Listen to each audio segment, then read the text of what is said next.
Et on accueille aussi Sonia Knepper, bonjour, et merci d'être là, qui va nous traduire cette séquence en langue des signes. La langue des signes française qui est reconnue comme langue officielle depuis quelques années maintenant, qui est la 4e langue la plus pratiquée aux États-Unis, mais qui reste vraiment encore trop méconnue du grand public en France. Je suis heureuse qu'on en parle ce matin avec nos invités dans quelques instants, juste après cette première vidéo. Regardez. C'est quoi ces gestes ? J'apprends la langue des signes. Pendant la crise sanitaire, les interprètes en langue des signes sont passés au premier plan lors des conférences de presse et des discours officiels. Une bonne nouvelle pour les 100 000 personnes sourdes ou malentendantes et leurs proches qui l'utilisent au quotidien. La langue des signes est officiellement reconnue comme une langue à part entière depuis 2005 dans notre pays. Elle n'est pas universelle et diffère selon les pays. La LSF, la langue des signes française, est constituée de 5 paramètres. Position des doigts et de la main, mouvement, emplacement et expression du visage. Elle comporte également une grammaire et une syntaxe. Les expressions du visage comme les mimiques des yeux, de la bouche, des joues, des sourcils sont primordiales car elles donnent des informations par exemple sur la vitesse de l'action, la taille ou la quantité d'un objet. Et le positionnement des signes par rapport au corps renseigne également sur le temps. Quand on se tient droit, c'est le présent. Quand on s'avance légèrement, c'est le futur. Et quand on recule, c'est le passé. Bien entendu. Et juste avec cette vidéo, j'ai déjà appris pas mal de choses concernant cette langue trop méconnue, la langue des signes. Christelle Lamotte, vous êtes donc directrice de l'association Deux langues pour une éducation du Centre-Ouest, basée à Poitiers. C'est un apprentissage qui est exigeant d'apprendre la langue des signes ? Oui, comme n'importe quelle langue. C'est effectivement une langue qui demande de s'y plonger et de pratiquer. C'est vraiment 2 paramètres très importants et de l'apprendre le plus précocement possible. Ça fait vraiment partie du cœur de l'association. Du cœur de votre combat, de vos actions. Quelles sont les actions principales que vous menez au sein de l'association ? Alors l'association est dans les années 80 avec des parents, des professionnels de la surdité et des adultes sourds, avec un axe prioritaire qui était les enfants sourds. Ces enfants qui effectivement naissent en étant sourds, les enfants sourds sont d'abord des enfants avant d'être des enfants sourds. Et donc cette importance de leur donner une langue tout de suite accessible, naturellement, la langue des signes, dès le plus jeune âge, et pour pouvoir ensuite leur permettre d'être à l'école, avec tout le monde. Aujourd'hui, c'est plus ou moins une évidence, on parle d'inclusion, mais ça n'était pas du tout dans les années 80. Donc vous étiez un peu précurseur finalement ? Quand on parle d'inclusion notamment ? Oui, sincèrement, je pense qu'on était même très précurseurs. Je dis ceux qui étaient à l'origine, en tous les cas, du nouveau mouvement ont été précurseurs sur cette reconnaissance de la langue des signes, la place des adultes sourds dans l'éducation des enfants sourds comme modèle identitaire, modèle langagier, et puis le développement et l'évolution de la société à ne pas forcément vouloir transformer les enfants sourds qui vont bien et qui ont tout leur potentiel, mais plutôt transformer la société à devenir accessible, alors à l'école, apprendre au plus grand nombre la langue des signes, la transmettre dès tout le jeune âge, quel que soit le projet futur. Vraiment, s'il y a un message à donner, ce serait celui-là pour les parents qui ont des enfants sourds. 90% des bébés sourds aujourd'hui naissent dans des familles entendantes, qui n'ont pas du tout de lien avec la surdité, qui sont souvent perdus dans le milieu médical, perdus dans des choix à faire, dans des réflexions. Le message serait vraiment de pouvoir tout de suite communiquer avec leur tout petit et apprendre la langue des signes. On voit un paradoxe assez fort avec beaucoup de bébés entendants qui apprennent la langue des signes aujourd'hui. Le reportage dont vous avez parlé va certainement Alors le présenter. Vous me lancez là tout de suite, effectivement. On va retrouver Séverine Gau à distance, qui est fondatrice de l'association Signes et 10 mois à Parempuire en Gironde. Bonjour Séverine. Bonjour. Alors, vous, avec votre association, vous proposez des ateliers qui sont destinés aux parents et aux enfants. Dites-nous tout, vous apprenez la langue des signes aux bébés ? Alors, non, je suis désolée. Pour moi, c'est super important de bien clarifier. Déjà, on n'apprend pas parce que c'est des ateliers, donc c'est des moments de partage ludique. Ça va se transmettre naturellement, mais ce n'est pas un cours. Ça, c'est très important. Et surtout, ce n'est pas de la langue des signes. Comme vous l'avez très bien dit dans votre premier reportage, et comme le dit très bien Delphine, la langue des signes, c'est une langue avec son vocable, donc le vocabulaire, mais pas que. Il y a aussi grammaire, structure, syntaxe.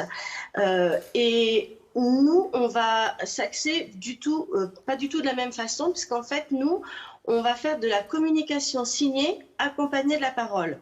La différence, c'est que nous, on va parler, donc en français, mais on va utiliser juste quelques signes clés qui sont issus de la langue des signes, bien évidemment, pour donner du corps à ce qu'on dit aux enfants, simplement pour leur permettre après de pouvoir s'exprimer, parce qu'il ne faut quand même pas oublier que le premier langage de l'humanité, c'est le corps.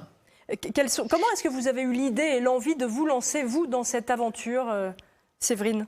Alors, en fait, c'est un simple hasard. En fait, ma sœur qui vit en Angleterre et qui a une fille qui a 6 mois de plus que la mienne, un jour me dit qu'elle doit partir parce qu'elle a un baby sign. Et je ne comprends pas le rapport au début, je vous avoue, je ne connaissais pas du tout le concept. Et ma sœur me fait une réflexion très juste qui, du coup, a été... Enfin, je m'appuie souvent dessus. Elle m'a dit, écoute Séverine, on a tous eu un bébé dans les bras, on dit au revoir à Tata Janine. Et en fait, l'enfant fait la même chose. Oui. Parce que, exactement, et tout le monde se parle, oh, il a dit au revoir. Il n'a pas prononcé un seul mot. Sauf que cet enfant, à force de voir le signe au revoir, en même temps que d'entendre le mot au revoir, il est capable, du coup, de s'exprimer et de dire au revoir quand il a, lui, besoin de mettre fin à une situation, par exemple. Et donc, en fait, on va s'appuyer sur cette compétence de l'enfant pour lui transmettre des signes basiques pour ses besoins vitaux, hein, manger, dormir, boire, enfin, je ne sais pas, il y en a quelques-uns.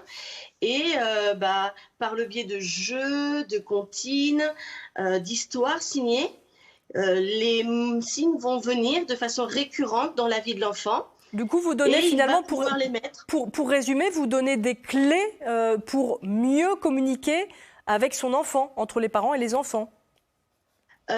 Disons qu'on essaye en effet de proposer des activités ludiques qui vont permettre d'intégrer les signes dans le quotidien de tous les accompagnants.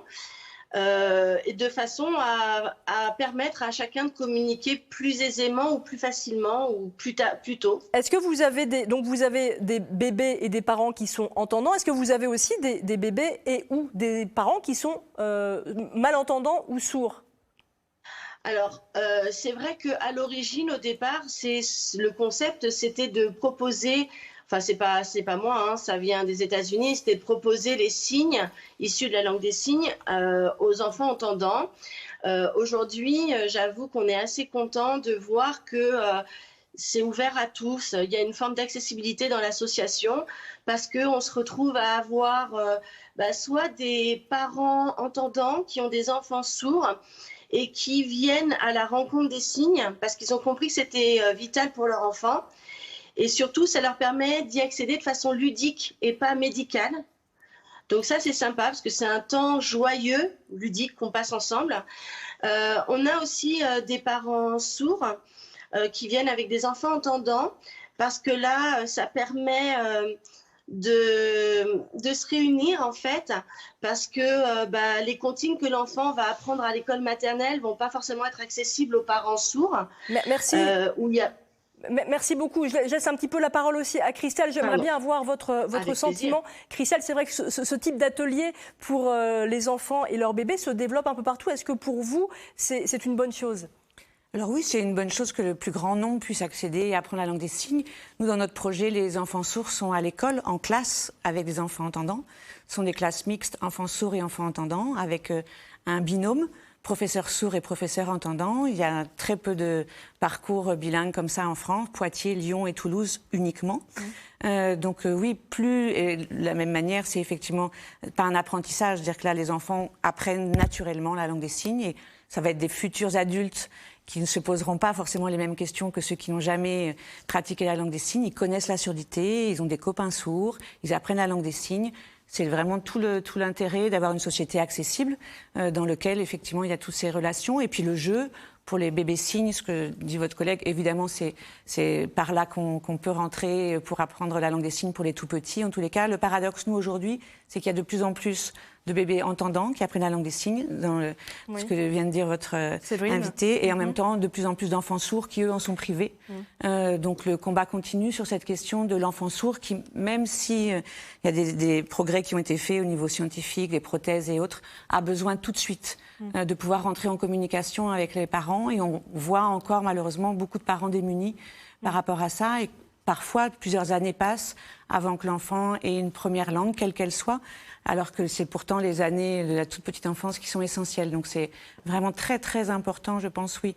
Donc le combat continue. Le combat il y a encore continue beaucoup, pour l'accessibilité à tous les niveaux, au programme les médias, TV, la notamment. culture. Alors j'en profite pour remercier aussi, faire un petit signe à notre traductrice Sonia, puisque Sonia traduit pour l'émission Signes d'actu, donc un magazine d'actualité spécial, donc traduit en langue des signes, et qui est diffusé aussi sur notre antenne France 3, NOA Nouvelle-Aquitaine. Si vous aviez un message, pour terminer, pour conclure vraiment, à faire passer, vous pouvez vous adresser à nos téléspectateurs. Christelle.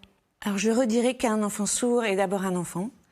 Et que pour les parents, en tous les cas, c'est une grande chance d'avoir un enfant différent avec une langue différente, qu'il faut simplement prendre le temps de découvrir cette différence, le temps de rencontrer des adultes sourds, et que si, au lieu de demander toujours aux sourds ou à d'autres types de handicap, de faire l'effort de venir vers nous, que nous, on puisse faire l'effort effectivement de rendre la société plus accessible avec en enlevant les obstacles petit à petit avec des interprètes, tout le monde apprend la langue des signes, qu'on fait l'école ensemble. C'est illusoire de se dire qu'un jour, c'est illusoire de se dire qu'un jour on pourrait apprendre la langue des signes en deuxième langue au collège, non, par exemple. Non, c'est pas illusoire. Le parcours qu'on propose et les textes légaux, législatifs, l'évolution de l'éducation nationale et même de la société dans son ensemble vont vers là. Dire qu'il y a eu beaucoup de chemin parcouru nous depuis le début, donc c'est pas illusoire d'imaginer que la société peut encore évoluer si chacun y met du sien et qu'on regarde, c'est vraiment le regard, je pense, sur la surdité qui a besoin d'évoluer avec une différence de langue, mais pas forcément plus que ça. Merci beaucoup Christelle, merci Sonia aussi pour la traduction et merci Séverine qui était avec nous à distance. On espère effectivement que tout ça va avancer. Merci à vous.